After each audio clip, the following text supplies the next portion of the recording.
और अब एक खास बात, आरजे रमझाझर के दर्शकों से निवेदन है, ताबड़तोड़ बेबाक व बेझिझक खबर देखने व जानने के लिए आज ही चैनल को सब्सक्राइब करें। लाल कलर का बटन सब्सक्राइब बटन है, उसे दबाते ही बेल आइकन आ जाएगा, उसे क्लिक करके ऑल ऑप्शन सेलेक्ट कर दें, जिससे सबसे पहले हमारे द्वारा डाले गए वीडियो आपके पास पहुंचेंगे और आप निर्बाध तरीके से इस चैनल के माध्यम से सारे खबर सबसे पहले देख सकते हैं। नमस्कार।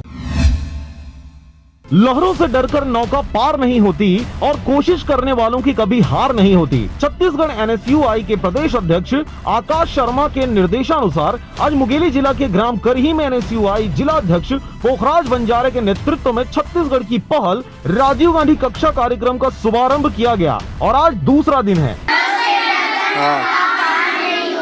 कोशिश करने वालों की हार नहीं होती, कोशिश करने वालों की हार नहीं होती।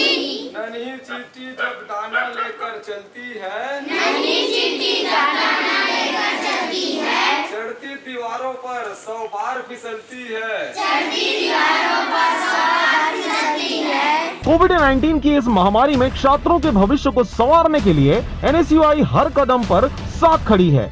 एनएसयूआई द्वारा प्राइमरी एवं मिडिल क्लास के बच्चों को पढ़ाया गया और आज से स्कूल के बच्चों को शिक्षा से जोड़ने एवं कोविड महामारी के दौरान संक्रमण से बचाने हेतु सैनिटाइजर एवं मास्क वितरण किया गया। इसके साथ ही जागरूक करने का कार्य भी शुभारंभ हुआ है। आपको बता दें, मुख्य रूप से एनएसयूआई जिला अध्यक्ष पोखराज बंजारे और युवा कांग्रेस जिला अध्यक्ष राजेश छेदैया के सहयोग से एनएसयूआई विधानसभा अध्यक्ष मंतराम यादव, योगेश्वर सिंह, मुकेश साहू, लाला यादव और एनएसयूआई के सभी साथी उपस्थित रहे। मुंगेली से चुनामणि खांडे के साथ अजीत जायसवाल की रिपोर्ट, आरजे रमझाझर।